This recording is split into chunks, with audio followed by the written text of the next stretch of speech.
बिस्मिल्लाहिर्रहमानिर्रहीम। अस्सलाम वालेकुम। इनसाइड न्यूज़ इब्राहिम राजा शो के साथ मैं हूँ इस्मा शौकत और मेरे साथ मौजूद होंगे इब्राहिम राजा साहब। अस्सलाम वालेकुम इब्राहिम राजा साहब। वालेकुम अस्सलाम। आज 4 बड़ी अहम ब्रेकिंग न्यूज़ के हवाले से बात करेंगे और उन ब्रेकिंग न्यूज़ की अंदरूनी कहानी इब्राहिम राजा साहब से जानेंगे। आज की सबसे बड़ी अहम ब्रेकिंग खबर पाकिस्तान के army chief Syed general Asim Munir और पाकिस्तान के सबसे बड़े लीडर इमरान खान के मुतालिक है। एक वाकया जो है वो आर्मी चीफ के मुतालिक सामने आया है। इस वाकये की क्या अपडेट्स और अंदरूनी कहानी क्या है ये आपको मुख्तसरन बताएंगे।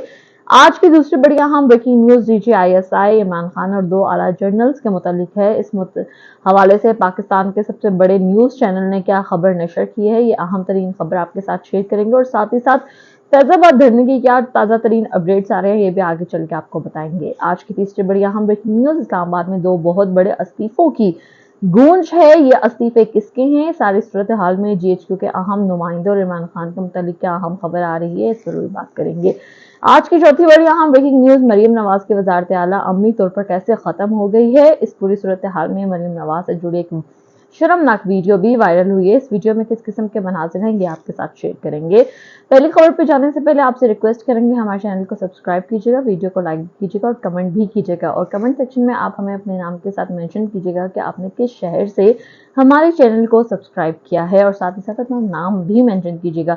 जिन लोगों ने हमारे चैनल को सब्सक्राइब किया उनमें भुट्टो अली, मोहम्मद मासूम, नसीम जहदी, कफायतुल्लाह, राजा माजिद, शुएब महमूद, राजा खान, सना मुबशिर, असलम ज़िया हैं। आप सबका बहुत बहुत शुक्रिया कि आप लोगों ने हमारे चैनल को सब्सक्राइब किया। राजा साहब बताइएगा कि army chief Syed general Asim Munir और इमरान खान के मुतालिक बहुत बड़ी अहम ब्रेकिंग न्यूज आ रही है। अंदरूनी हकाइक और असल कहानी क्या है, क्या वाकया है, हमारे नाज़रीन के साथ शेयर कीजिएगा। देखिए इसमें army chief general Asim Munir Pakistan के सबसे बड़े और सबसे मकबूल लीडर इमरान खान साहब के मुतल्लिक जिस खबर का आपने जिक्र किया और जिस वाक़े का आपने जिक्र किया ये वाक़या भी अपने व्यूअर्स के सामने रखते हैं और साथ ही DGISI एक इंतहाई दिलखराश और तकलीफ दे वीडियो इमरान खान साहब फैज़ाबाद धरने और 2 आला जज साहिबान की खुफिया एजेंसियों के ख़िलाफ़ बगावत के मुतल्लिक जो 3 बड़ी ब्रेकिंग न्यूज़ आई हैं ये तीनों ब्रेकिंग न्यूज़ भी मुख्तसरन अपने नाजरीन के सामने रखते हैं। सबसे पहले ISI और एक तकलीफ दे वीडियो से जुड़ी खबर के मुतल्लिक अपने व्यूअर्स को आगाह करते हैं और अपने नाजरीन से ये भी कहेंगे कि ये खबर जो मैं अपने नाजरीन से अब शेयर करने जा रहा हूँ इसके ऊपर कमेंट करके वो अपनी राय का इजहार करें, क्योंकि इस खबर के पहले हिस्से में अब ये इंकशाफ किया गया है कि PTI के एक MNA हैं फैयाज, इनके बेटे को अचानक अगवा किया गया। उसके बाद इनके बेटे पर तशद्दुद किया गया। जब इनके बेटे पर तशद्दुद किया गया तो इस 16 साला लड़के की चीखों की आवाज़ें इसकी वालदा को सुनवाई गई और उसके बाद PTI के जो MNA हैं फैयाज इनके भाई को भी अगवा कर लिया गया। अब ये जो MNA हैं इनके 16 साला बेटे को अगवा करके इस 16 साला लड़के की वालदा को इसकी चीखें इसलिए सुनवाई गई कि PTI के ये MNA PTI को छोड़ दें वरना इनके बेटे को खुदा न खास्ता मार दिया जाएगा और उसके बाद फिर इन्हीं MNA के जो भाई हैं इन्हें अगवा भी कर लिया गया। अब इसके बावजूद ये जो MNA हैं इन्होंने PTI के साथ अपनी वाबस्तगी का एक बयान हल्फी जमा करा दिया। यानी लोग इतने तशद्दुद के बावजूद बाज नहीं आ रहे और इनके बेटे को अगवा किए जाने के बावजूद इन्होंने अपना बयान हल्फी जो है ये PTI के साथ वाबस्तगी का जमा कराया है। अब उसके बाद एक और बड़ी तकलीफ दे खबर, क्योंकि PTI के एक और MNA हैं अमीर सुल्तान, इनको सुप्रीम कोर्ट का जो मखसूस नशस्तों के मुतल्लिक फैसला आया उसके बाद अगवा कर लिया गया और अब PTI के MNAs को इसलिए अगवा किया जा रहा है ताकि PTI के अंदर एक फॉरवर्ड ब्लॉक बनवाया जाए और जस्टिस फायज ईसा की जो एक्सटेंशन PTI को मखसूस नशस्तें मिलने के बाद रुक गई थी इस एक्सटेंशन की राह हमवार हो सके, इसलिए जस्टिस फायज ईसा इस अंधेर नगरी पर और ये जो अगवा का एक नया सिलसिला शुरू है इस पर मुकम्मल तौर पर खामोशी साधे हुए हैं। लेकिन यहाँ पे DGISI इमरान खान साहब और पीटीआई के मुतल्लिक जो एक बड़ी ब्रेकिंग न्यूज़ आई है, ये ब्रेकिंग न्यूज़ भी अपने व्यूअर्स के सामने रखते हैं। अब ये खबर एन उस वक्त आई जब पीटीआई के आर्जी और वक्ती चेयरमैन बैरिस्टर गौहर ने यह कहा कि हमें हदायत दी गई है कि रह जाने वाले 41 अरकान के बयान हल्फी जो हैं ये भी जमा कराएं, तो ये पीटीआई के अरकान कंसिडर होंगे। उन्होंने कहा कि हमने 25 लोगों के बयान हल्फी जमा करवा दिए हैं और उसके बाद उन्होंने हमारी खबर की तस्दीक भी की और उन्होंने कहा कि हमारे रुकने कौमी असम्बली फैयाज के भाई को उठाया गया और उनके 16 साल बच्चे पर तशद्दुद करके उसकी आवाज़ें उसकी वालदा को सुनवाई गईं। उसके बाद बैरिस्टर गौहर ने चीफ जस्टिस फायज ईसा को मुखातिब करते हुए कहा कि सुप्रीम कोर्ट ने यह हुक्म दिया था कि कोई भी एजेंसी किसी भी शख्स को गैर कानूनी तौर पर ना उठाए, इसलिए सुप्रीम कोर्ट से हम ये इस्तदा करते हैं कि हमारी पटिशन को सुना जाए और जिन लोगों को उठाया गया है उनको बाजियाब कराया जाए। लेकिन जस्टिस फायज ईसा ने अपनी आंखों में और अपनी कानों में शीशा घुसाया हुआ है, इसलिए जस्टिस फायज ईसा ना तो कुछ देख सकते हैं ना कुछ सुन सकते हैं, क्योंकि उनका सिर्फ एक गोल है। वो गोल ये नहीं है कि लोगों को इंसाफ फराहम करना, उनका गोल सिर्फ यह है कि मैंने पाकिस्तान का आइन पामाल करके हर सूरत में अपने लिए एक्सटेंशन हासिल करनी है। लेकिन यहाँ पे आईएसआई इमरान खान साहब और खैबर मानिका के मुतल्लिक जो एक बड़ी और अहम और हसास नोयत की खबर आई है, ये खबर भी मुख्तसरन आपके सामने रखते हैं, क्योंकि इस खबर से जुड़ी एक वीडियो इस वक्त सोशल मीडिया पर वायरल है। अब इस वायरल वीडियो में एतजाज़ एहसन साहब ने ये अल्फाज बोले कि खैबर मानिका का बयान झूठ पर मबनी था। खैबर मानिका ने एक ऐसा झूठा इल्ज़ाम लगाया जिसको वो साबित नहीं कर सका। कुरान में लिखा है कि ऐसे झूठे शख्स को और इस किस्म के इल्ज़ामात लगाने वाले शख्स को 80 कोड़े मारे जाएं। उसके बाद मारूफ सीनियर सहाफ़ी और मारूफ एंकर हबीब अकरम साहब ने यह कहा कि ऐसे जो बोगस केसेस हैं, उसके बाद खैबर मानिका कहता था कि इस्लाम की रोशनी में मैं फ़ैसला चाहता हूँ। अब इस्लाम की रोशनी में खैबर मानिका की पुष्ट पर 80 कोड़े बरसाए जाएं, क्योंकि इस्लाम का हुक्म यही है। और एतजाज़ एहसन साहब ने कहा कि आईएसआई और खुफिया एजेंसियों का ये काम नहीं है कि वो इस किस्म के बोगस केसेस किसी के खिलाफ बनवाती फिरें। लेकिन यहाँ पे army chief general Asim Munir, Pakistan के सबसे बड़े और सबसे मकबूल लीडर इमरान खान साहब और नवाज शरीफ के मुतल्लिक एक और बड़ी खबर आई है और सीनियर मारूफ सहाफ़ी दबंग सहाफ़ी काशिफ अब्बासी साहब के प्रोग्राम से भी इस हवाले से एक दिलचस्प वीडियो वायरल हुई है, क्योंकि काशिफ अब्बासी साहब ने इस प्रोग्राम में मरियम नवाज़ के एक एजेंट को इस्टेब्लिशमेंट के हवाले से लाजवाब कर दिया। अब काशिफ अब्बासी साहब ने इस वीडियो में ये कहा, नून लीग के जो जावेद लतीफ़ हैं उनको मुखातिब करते हुए, कि आपकी तो कुल मिलाकर 15-20 नशिस्तें थीं, आपको 80 नशिस्तें देकर आपकी पार्टी के शहबाज शरीफ को वज़ीर-ए-आज़म बना दिया गया। ये लॉजिक किसे समझाएंगे? आप भी जानते हैं और मैं भी जानता हूं कि नून लीग को और आपको वोट नहीं पड़े। अब इस पर जावेद लतीफ़ जो हैं वो बड़े बदमज़ा हुए और फिर काशिफ अब्बासी साहब और जावेद लतीफ़ की इस प्रोग्राम में बड़ी नोक झोंक भी हुई। लेकिन यहाँ पे आईएसआई जस्टिस फायज ईसा के मुतल्लिक मारूफ सीनियर सहाफ़ी हामिद मीर साहब ने 2 बड़े इंकशाफात किए हैं।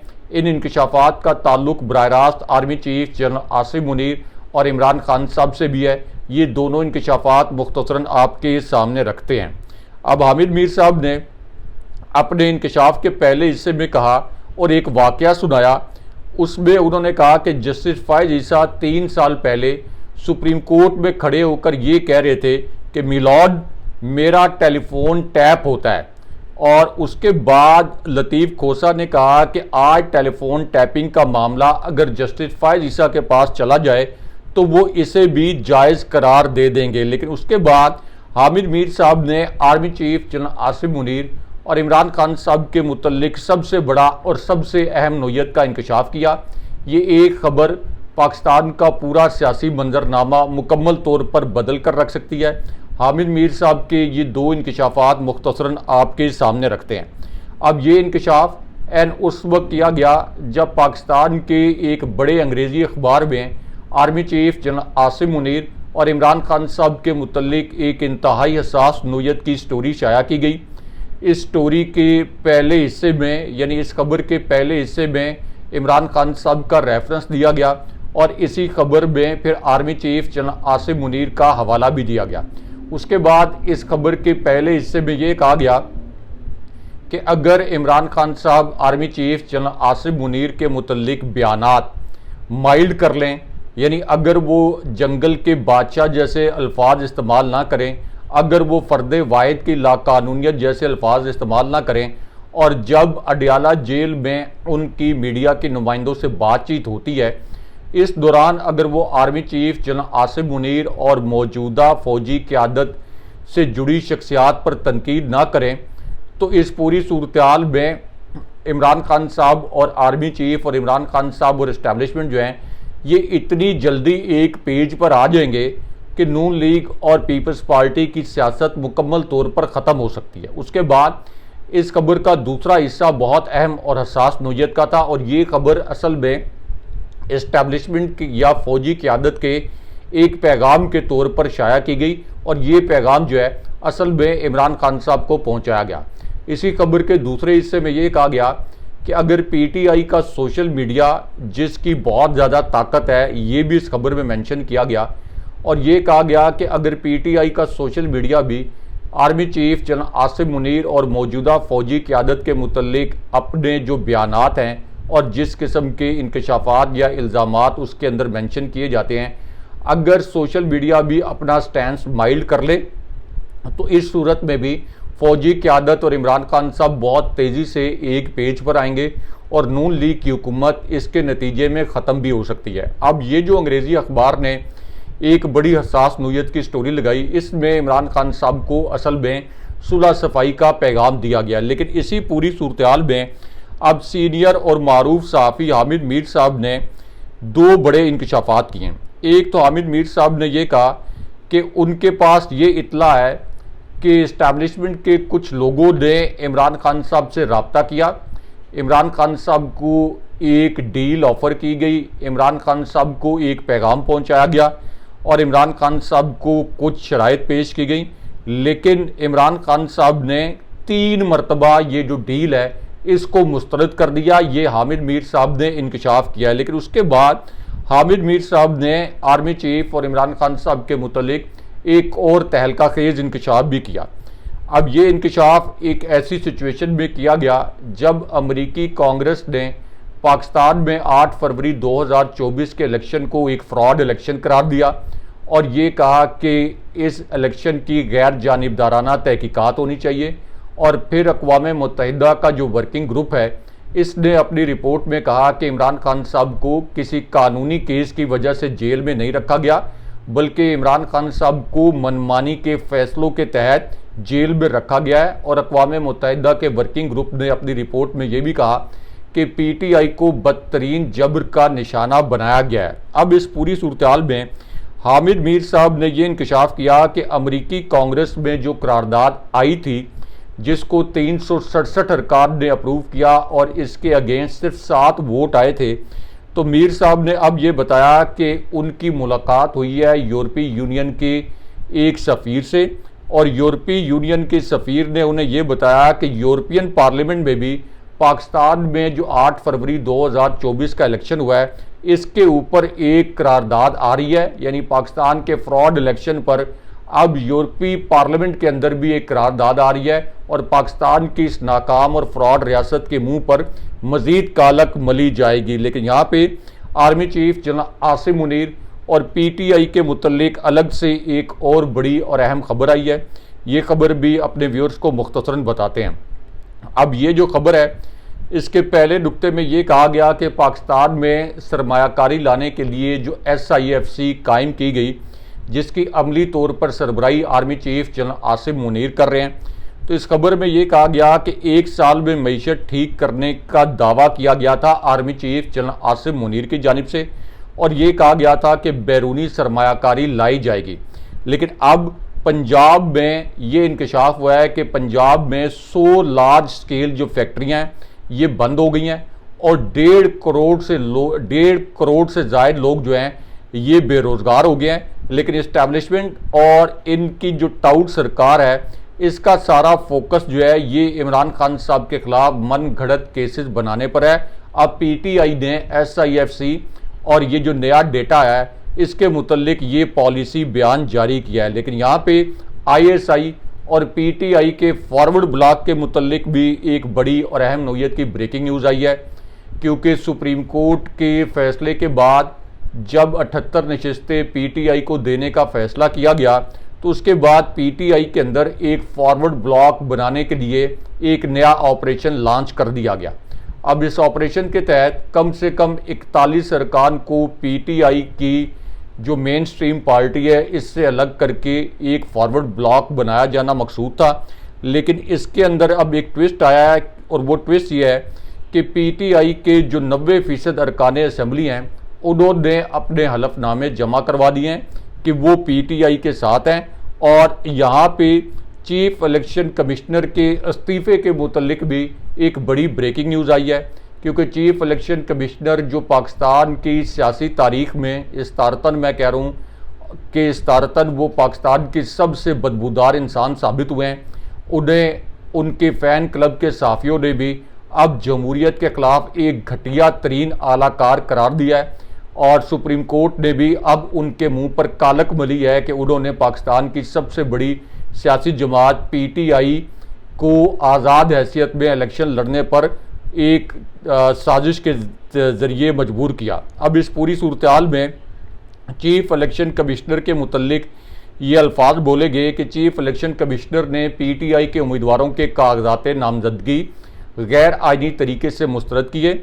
सुप्रीम कोर्ट ने भी अब ये कह दिया कि इलेक्शन कमीशन ने हमारे फैसले की गलत तशरीह की, और इसके बाद अब सिकंदर सुल्तान राजा ने PTI से मखसूस नशिस्तें भी छीनी, एक फ्रॉड इलेक्शन करवाया। इसलिए चीफ इलेक्शन कमिश्नर से इस्तीफ़ा लेकर इसके खिलाफ आर्टिकल 6 की कार्रवाई होनी चाहिए। ये PTI ने अपना एक policy statement chief election commissioner के मुतल्लिक जारी किया है। लेकिन यहाँ पे सीनियर सहाफ़ी मुबशर जैदी साहब, उनका एक अहम स्टेटमेंट या एक अहम ट्वीट जो है वो भी इस वक्त वायरल हुआ है।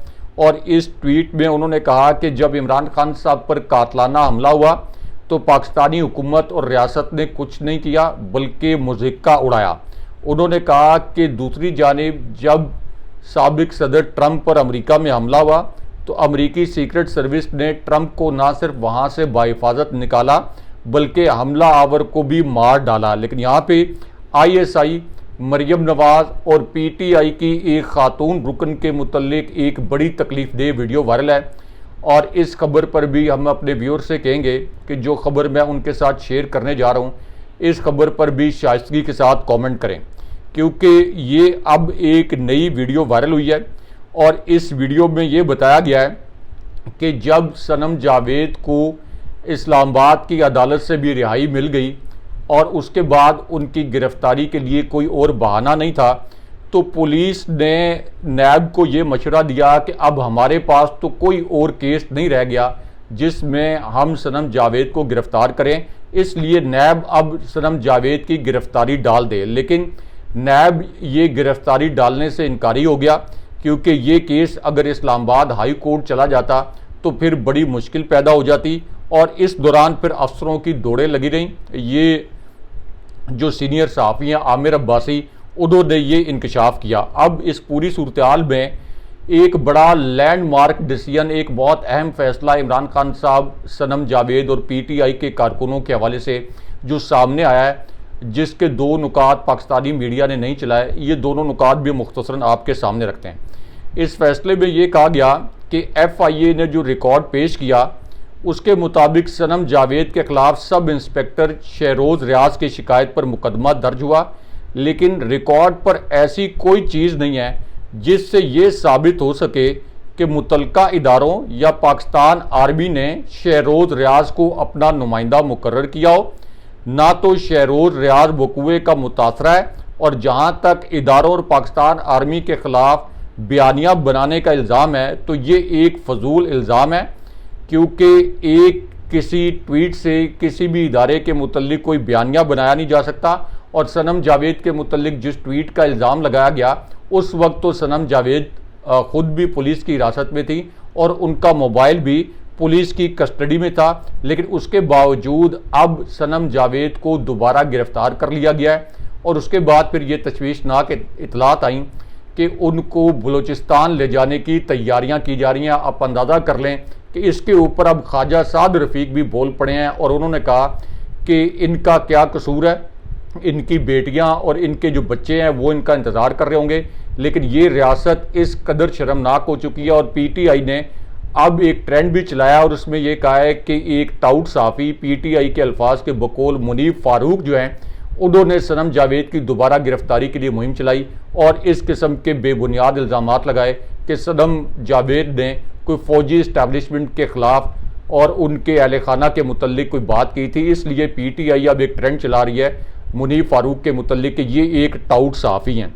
लेकिन यहाँ पे ISI और एक जज के सर पर बंदूक रखने के मुतल्लिक जो सबसे बड़ी और सबसे अहम खबर आई है और जो सबसे अहम नोयत का इंकशाफ हुआ है, ये इंकशाफ आपके सामने रखते हैं। ये एक ऐसी खबर है जिसे पाकिस्तानी मीडिया ने मुकम्मल तौर पर सेंसर कर दिया, क्योंकि आज अदालत में एक नाकाबिले यकीन वाक़या पेश आया और एक नाकाबिले यकीन सूरत-ए-हाल पैदा हुई। अब ये सूरत-ए-हाल उस वक्त पैदा हुई जब मीडिया के कुछ नुमाइंदों को अदालत के अंदर जाने से रोक दिया गया और इस पर इमरान खान साहब ने कहा कि अगर मीडिया के इन नुमाइंदों को मेरी पेशी और मेरी मुकदमात की समात कवर करने से रोका गया तो फिर मैं खुद भी बायकॉट करूंगा और वॉकआउट कर जाऊंगा। उसके बाद ये जो मीडिया के नुमाइंदे हैं इनको अडयाला जेल के अंदर जाने की इजाज़त दी गई। अब उसके बाद आज के दिन में इमरान खान साहब जो हैं ये अचानक रोस्ट्रम पर आ गए और रोस्ट्रम पर उन्होंने जज से मुकालमा करते हुए दो ऐसे जुमले बोले जिस पर अदालत में सन्नाटा छा गया, क्योंकि इमरान खान साहब ने army chief general Asim Munir के मुतल्लिक एक वाक़या सुनाया और एक ऐसा इंकशाफ किया जिसे पाकिस्तानी मीडिया ने सेंसर कर दिया। इमरान खान साहब ने ये वाक़या सुनाते हुए ये कहा कि जज साहब, मेरी बीवी का तोशाखाना केस से कुछ लेना देना नहीं है। मैंने जेल में 4 मरतबा कुरान पढ़ा है। कुरान में जजिस पर अल्लाह ताला ने बहुत जिम्मेदारी डाली है। बुशरा बीबी साहिबा को सिर्फ मुझे अजियत पहुंचाने के लिए जेल में डाला गया है। उसके बाद इमरान खान साहब ने army chief general Asim Munir के मुतल्लिक 2 बड़े हसास जुमले बोले और एक वाक़या भी सुनाया। इमरान खान साहब ने कहा कि मेरी अहलिया को बादशाह सलामत टारगेट कर रहे हैं, यानी आर्मी चीफ की जानिब इशारा करते हुए उन्होंने कहा कि मेरी अहलिया को बादशाह सलामत टारगेट कर रहे हैं क्योंकि मैंने इसको यानी army chief general Asim Munir को ISI के ओहदे से हटाया और मेरी अहलिया ने इसकी सिफारिश नहीं की। यानी इमरान खान साहब ने army chief general Asim Munir के मुतल्लिक ये कहा कि जब वो DG ISI थे तो मैंने उनको उनके ओहदे से तब्दील किया और मेरी बीवी ने उनकी सिफारिश नहीं की, इसलिए मेरी अहलिया को इस वक्त army chief general Asim Munir जो हैं ये टारगेट कर रहे हैं। उसके बाद इमरान खान साहब ने ये अल्फाज बोले कि चेयरमैन नायब और तवाइफ में कोई फ़र्क नहीं है और इस वक्त चेयरमैन नायब ने अपना ज़मीर फ़रोख कर दिया है। मैं सिर्फ अपनी बीवी की बात करता हूँ, मेरी बीवी को दोबारा गिरफ्तार करके बहुत गलत किया गया है। लेकिन उसके बाद एक जज ISI और एक जज के सर पर बंदूक रखने के मुतल्लिक एक बड़ा और अहम नोयत का इंकशाफ किया गया। इमरान खान साहब ने इस इंकशाफ में बताया कि एक ऐसे जज हैं जिन्होंने मुझे सज़ा सुनाई और फिर खान साहब ने कहा कि ये जज हैं जज बशीर, और जज बशीर ने फिर हमें ये बताया कि उनसे मेरे ख़िलाफ़ जो फ़ैसला लिया गया था ये ऐसी सूरत-हाल में लिया गया जब उनके सर पर बंदूक रखी गई और जज बशीर ने ये बताया कि उनके सर पर बंदूक रखकर मेरे ख़िलाफ़ फ़ैसला लिया गया। खान साहब ने कहा कि मुझे रात को 12 बजे अचानक बताया जाता है कि सुबह मेरे मुतल्लिक नया केस लगेगा। नैब वाले रोबोट हैं, इनसे जो मर्जी काम करवा लें। जिस रेफरेंस में मुझे सज़ा हुई वो ज्वेलरी सेट हमारे पास है, इसकी कीमत 1,80,00,000 रुपये है, लेकिन इन्होंने इसकी कीमत जो है वो 3.25 अरब रुपये कर दी। लेकिन उसके बाद army chief general Asim Munir और इमरान खान साहब के मुतल्लिक अलग से एक और बड़ी और अहम नोयत की खबर आ गई। अब ये खबर उस वक्त आई जब इमरान खान साहब ने कहा कि इससे पहले जो चेयरमैन नैब थे आफ्ताब सुल्तान और दीगर लोग इसलिए मुस्ताफ़ी हुए कि शरीफ ख़ानदान और इस्टेब्लिशमेंट उनसे गलत फैसले करवाना चाहती थी। और अब जो ये दूसरा केस हम पर इसलिए बनाया गया है कि जंगल के बादशाह को ये पता चल गया है कि पहला ज्वेलरी सेट हमारे पास मौजूद है और इसकी कीमत का तयन आज़ाद तरीके से जब किया जाएगा तो पता चल जाएगा कि हमारा मौक़िफ़ बिल्कुल दुरुस्त है, इसलिए ये दूसरा जाली केस हम पर बनाया गया है। लेकिन उसके बाद chief election commissioner Sikandar Sultan Raja के मुतल्लिक भी एक बड़ी ब्रेकिंग न्यूज़ आई, क्योंकि अब केपी की हुकूमत ने इलेक्शन और मखसूस नशिस्तों के मामले पर बाकायदा अपने फोरम से चीफ इलेक्शन कमिश्नर के इस्तीफ़े का मुतालबा कर दिया। लेकिन यहाँ पे army chief general Asim Munir और इमरान खान साहब के मुतल्लिक अलग से एक और बड़ी ब्रेकिंग न्यूज़ भी आई है। ये खबर भी मुख्तसरन आपको बताते हैं और अपने व्यूअर से कहेंगे कि इस खबर पर भी शाइस्तगी से कमेंट करके अपनी आरा का इजहार करें। अब ये खबर उस वक्त आई जब अडियाला जेल में एक बड़ी गैर मामूली सूरत हाल पैदा हुई और एक बड़ा गैर मामूली वाक़या आज के दिन में अडियाला जेल में हुआ। और ये वाक़या सुनकर आपको ये पता चलेगा कि मैं इस रियासत को एक शर्मनाक, एक फ्रॉड और नाकाम रियासत क्यों कहता हूँ, क्योंकि जब मैं ये अल्फाज बोलता हूँ तो हमारे कुछ व्यूअर्स जो हैं वो हमसे नाराज़ हो जाते हैं। लेकिन एक सहाफ़ी का काम यही है कि उसके पास अगर तल्ख़ हक़ाइक़ भी हों तो वो तल्ख़ हक़ाइक़ सामने लेके आए। अब अडियाला जेल में ये जो गैर मामूली वाक़या हुआ ये उस वक्त हुआ जब लाहौर पुलिस जो है ये अचानक आज के दिन में अडियाला जेल पहुंची और फिर अचानक ये खबर लॉन्च करवाई गई कि इमरान खान साहब की कोर कमांडर हाउस लाहौर में जो एहतजाज हुआ था इसमें और 9 मई के 12 जो मुकदमात हैं उनमें गिरफ्तारी डाली गई। और उसके बाद पुलिस ने रावलपिंडी की अदालत से इमरान खान साहब को लाहौर मुंतकिल करने की इस्तदा भी की।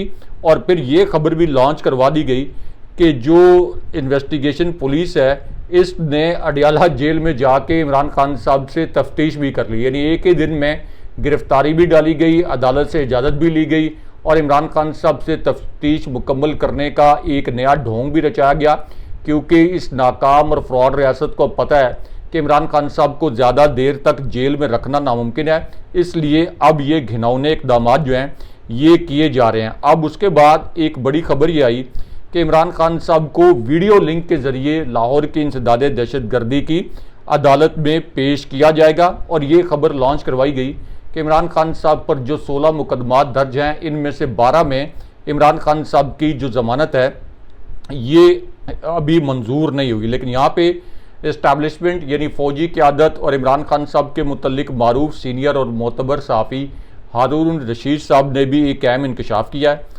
और उन्होंने ये इंकशाफ किया कि PTI के साथ ताकतवर हल्के अब भी राब्ते कर रहे हैं। PTI को अब भी सुलह सफाई का जो पैगाम है ये जारी किया जा रहा है। लेकिन यहाँ पे इस हुकूमत की सफाकी के मुतल्लिक एक और बड़ी ब्रेकिंग न्यूज़, क्योंकि अब बिजली के बुनियादी टैरिफ में इजाफे का नोटिफिकेशन जारी कर दिया गया है और घरेलू सार्फिन के लिए बिजली का जो बुनियादी टैरिफ है इसमें 7 रुपये 12 पैसे तक का इजाफा कर दिया गया है। लेकिन यहाँ पे फैज़ाबाद धरने के मुतल्लिक जो एक हसास नोयत की खबर आई है, एक इंतहाई अहम नोयत की खबर आई है, इस खबर के मुतल्लिक आपको मुख्तसरन बताते हैं। अब ये जो फैज़ाबाद में धरना हुआ है जो कि तहरीक लब्बैक पाकिस्तान ने दिया है, हाफिज़ साद रिजवी साहब ने, इससे पहले इनके वालिद साहब भी इसी मकाम पर धरने दे चुके हैं। और ये फैज़ाबाद जो है ये एक ऐसा मकाम है जो कि इस्लामाबाद में दाखिल होने का मरकज़ी रास्ता है और अगर ये मरकज़ी रास्ता बंद हो जाए तो फिर इस्लामाबाद में पूरा जो एक निज़ाम ज़िंदगी है ये धर्म भरम हो जाता है। और इस्लामाबाद में पूरी इंटरनेशनल कम्युनिटी भी बैठी है और पूरी दुनिया के जो सफारत खाने हैं वो इस्लामाबाद में मौजूद हैं। इसलिए फैज़ाबाद में जब भी कोई एहतजाज या धरना होता है तो इस्लामाबाद के सफ़ीरों और इंटरनेशनल कम्युनिटी की इस एहतजाज पर बड़ी नज़र होती है। अब ये जो धरना है इसके हवाले से एक अहम खबर ही आई है कि ये धरना ज़ाहिर है कि एक ऐसे मकाम पर जारी है जिसके दाएं हाथ पर सिर्फ 6 किलोमीटर दूर इस्लामाबाद का रेड जोन वाक़ है, यानी सरीना चौक से आगे पार्लियामेंट, सुप्रीम कोर्ट और इसी तरह दीगर असास इमारतें जिसको रेड जोन कहा जाता है। ये रेड जोन दाएं हाथ पर सिर्फ 6 किलोमीटर के वाक़े पर है, फासले पर है। और इसी तरह फैज़ाबाद से जो बाईं तरफ है यहाँ पे 7 से 8 किलोमीटर दूर जो पाक फ़ौज की हसास तरीन इमारतें हैं, जिनमें GHQ भी शामिल है। तो ये सारी इमारतें जो हैं ये इस मकाम से सिर्फ 6-7 किलोमीटर दूर हैं। अब इस पूरी सूरत हाल में ये जो मुजाहिरीन हैं ये मुश्तिल होकर इस्लामाबाद के रेड जोन में भी जा सकते हैं, और अगर इनको ज़्यादा मुश्तिल किया गया तो ये रावलपिंडी का जो रेड जोन समझा जाता है ये उस तरफ भी जा सकते हैं। अब इस पूरी सूरत हाल में इस्लामाबाद से 2-3 बड़ी हसास नोयत की वीडियोज़ वायरल हुई हैं, जिनमें ये देखा जा सकता है कि इस धरने का इतना खौफ है कि रेड जोन में कंटेनर्स खड़े कर दिए गए हैं। इस्लामाबाद को अमली तौर पर एक कला बना दिया गया है। इसी तरह पार्लियामेंट जो जाने वाले रास्ते हैं उनको भी कंटेनर्स खड़े करके बंद कर दिया गया, और पार्लियामेंट के रास्ते भी अमलन बंद कर दिए गए हैं। अब ये जो तहरीके लब्बैक है इससे पहले भी इस मकाम पर धरना दे चुकी है, और नून लीग का ट्रैक रिकॉर्ड है कि इससे पहले भी इन्होंने तहरीके लब्बैक के धरने पर बहुत ज़्यादा तशद्दुद किया था, जब शाहिद खाकान अब्बासी वज़ीर-ए-आज़म थे और एहसन इकबाल वज़ीर दाखिला थे, और उस वक्त भी हालात नून लीग के तशद्दुद की वजह से ख़राब हुए थे। और अब फिर इस तरह की इतलात आ रही हैं कि इस धरने के हवाले से जो हालात हैं वो किसी भी वक्त कोई भी रुख अख्तियार कर सकते हैं। इस वजह से इस्लामाबाद को आप ये कह लें कि सील करने का इस वक्त अमल जो है ये जारी है। नाज़रीन, ये हमारा आज का प्रोग्राम था। उम्मीद करते हैं आप लोगों को पसंद आया होगा। अगले प्रोग्राम तक के लिए इजाज़त दीजिए। अल्लाह हाफ़िज़। अल्लाह ने के बाद।